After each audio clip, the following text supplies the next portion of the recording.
अजमल कसाब का बॉडी कहाँ गया? उसामा बिन लादेन का बॉडी जेल के अंदर उसको दफना दिया। तो इसमें गवाही बड़ी तगड़ा होती है। नहीं देखे मिर्जापुर मूवी में जज साहब फैसला सुनाते होंगे, ताजरात हिंद दफा 302 के तहत अदालत इस नतीजे पर पहुंची है कि आपको मुलजिम करार दिया जाता है, फांसी की सजा सुनाती है। ऑर्डर ऑर्डर कलम तोड़ देता है। वो किस चीज का संकेत है? आपकी अंतिम इच्छा पूछेगा, अंतिम इच्छा में ही नहीं कह सकते। फांसी दिया जाता है तो बीमार नहीं होना चाहिए, लेकिन जब फांसी की सजा सुनाई जाती है ना, पहले होती थी, समझिए ध्यान से, पुलिस लगाती थी इंडियन पिनल कोड आईपीसी, ताजीराते हिंद, समझा गया? इंडियन पिनल कोड 1861 में ये सब बना था, जब लॉर्ड कैनिंग 1960, अरे 60 में बन के 61 से लागू किया था, वही 60-61 में।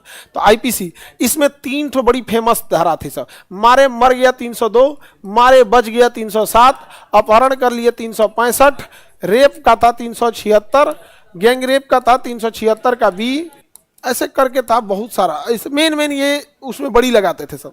और इसी में था 353 सरकारी काम में बाधा 353।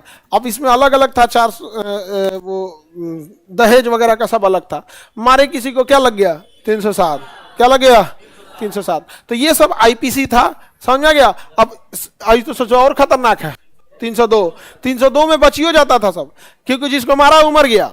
अब बाकी गवाह डरे गवाही नहीं देगा, बाकी गवाह डरे गवाही नहीं देगा। 307 में नहीं बचता था सब, क्योंकि मारे और बच गया, वो खड़े होके बोलेगा जज साहब के, साहब हम ही तो थे, यही मारा था। तो इसमें गवाही बड़ी तगड़ा होती है, क्योंकि बच गया है वो, समझ में? इसमें जिसको मारे वो गया, अब बाकी आदमी डरे गवाही नहीं देता है। समझ में आ गया कि नहीं गया? नहीं देखे मिर्जापुर मूवी में दुल्हवे को मार देता है और कोई गवाही नहीं मिलता है। तो इसमें क्या होता है? गवाह नहीं रहता है, इसमें गवाह रह जाता। अपहरण में क्या हो जाता है? 365। तो इसमें तो फांसी दे दिया जाता था। 307 में क्या दे दिया जाता है? फांसी। आप पुराने फिल्मों में देखते होंगे, जज साहब फैसला सुनाते होंगे तो उर्दू बोलते होंगे, ताजीराते हिंद, मतलब इंडियन पिनल कोड ताजीराते हिंद दफा 302 के तहत अदालत इस नतीजे पर पहुंची है कि आपको मुलजिम करार दिया जाता है और कोर्ट आपको फांसी की सजा सुनाती है। ऑर्डर ऑर्डर, और उसके फांसी की सजा सुना के कलमवा तोड़ दिया जाए। वो कलम तोड़ने की प्रक्रिया एक सांकेतिक प्रक्रिया है कि हमारे ओर से सारा काम खत्म, हमने अब कलम ही तोड़ लिया, अब हम इस सजा को माफ या कम नहीं कर सकते। एक संकेत है दिखाने का, ऐसा नहीं कि कलम तोड़ देंगे तो बहुत बड़का बहादुरी की। मतलब अब आप न्यायालय से उम्मीद छोड़ दीजिए, अब एक ही उम्मीद बची है, राष्ट्रपति के पास जाकर मर्सी अपील कीजिए। तो जब फांसी दिया जाता है तो कलम तोड़ देता है। वो किस चीज का संकेत है? अब हमारे हाथ से गया, अब कोर्ट जाइए राष्ट्रपति के पास, राष्ट्रपति गृह मंत्रालय से पूछेंगे कि फांसी माफ करना है कि नहीं, हमारे हाथ से कलम तोड़ दिया, काम खत्म। उसके बाद लटका देगा फांसी पर, जाइए आपकी अंतिम इच्छा पूछेगा, अंतिम इच्छा में ही नहीं कह सकते हो कि हमारे बदले तू चढ़ जाओ। अंतिम इच्छा का मतलब हो गया तुमको कुछ खाना पीना है, किसी रिश्तेदार से मिलना है या कुछ करना है, तो ये सब पूछ लो, नॉर्मल चीजें।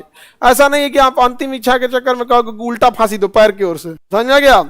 जब फांसी दिया जाता है तो बीमार नहीं होना चाहिए, क्योंकि कहा जाता है कि किसी बीमार के ऊपर नहीं करना। अगर कोई महिला गर्भवती है या जिसकी फांसी की सजा अगर बीमार है तो फिर डेट आगे बढ़ जाएगा। लेकिन जब फांसी की सजा सुनाई जाती है ना, तो उसको 1 महीना पहले ही सुना दिया जाता है कि फला तारीख को इसको फांसी दिया जाएगा। तो कोर्ट में डेली वो जेल में डेली एगो डॉक्टर घूमते रहता है, भैया के बीमार पड़ने ही नहीं देना है, तनी से खांसी उसी होगा तुरंत इंजेक्शन लगा के एंटीबायोटिक देके एकदम ठीक एकदम। कैसे हम लोग बलि चढ़ाने वाला बकरा को खूब मानते हैं। बकरीद के खस्सी को देखिएगा ना, इतना अच्छा अपने बेड पे आदमी सुलाता है। जो बकरीद वाला खसिया होता है ना, एकदम बढ़िया था, वैसे ही उसको भी। उसके बाद जब फांसी पे लगाया जाता है तो काला कपड़ा लगा दिया जाता है, क्योंकि जब फांसी लगती है तो बड़ा चेहरा डरावना हो जाता है। और उसको लटका के वहाँ पे मजिस्ट्रेट होते हैं, जेलर होता है, एक डॉक्टर होते हैं, उन्हीं की निगरानी में फांसी दे दिया जाता है। जिस पे खड़ा रहता है वो तख्ता नीचे खुल जाता है, लटक जाता है। उसके बाद से डॉक्टर कह देते हैं मर चुका है। जब पूरी नब्ज चेक हो जाती है मर चुका है, उसके बाद से काम खत्म। उसके बॉडी को उसके परिवार को सौंप दिया जाता है। अब चाहे वो जिस धर्म का है उस धर्म से उसके अंतिम संस्कार कर दिया जाता है। लेकिन अगर बहुत बवाली आदमी है तो जेल के अंदर उसको दफना दिया जाएगा या फिर वो कर दिया जाएगा, क्योंकि भैया इसका अगर अंतिम संस्कार बाहर किया जाए तो बवाल हो जाएगा। समझा गया? अजमल कसाब का बॉडी कहाँ गया? कहाँ लिए बाहर करेगा उसको? उसामा बिन लादेन का बॉडी नहीं दिखा, सद्दाम हुसैन का, सब अलग अलग एक ही जगह, वो सब सीक्रेट रखता है सब, क्योंकि आगे लॉ एंड ऑर्डर भी मेंटेन करना है। उसामा बिन लादेन का बाहर में अगर आप बॉडी रख दीजिएगा, सब वहीं जाके शपथ लेगा। नहीं समझ में आ गया? जो भी नया ज्वाइन करेगा शपथ लेगा वहीं जाके। समझ में आ गया कि नहीं? वो एकदम समझिए रोल मॉडल हो गया, आइडल हो गया, एक हिस्टोरिकल जगह हो जाएगा। फिर समझ में आ रहा है? आईपीसी समझ में आ गया?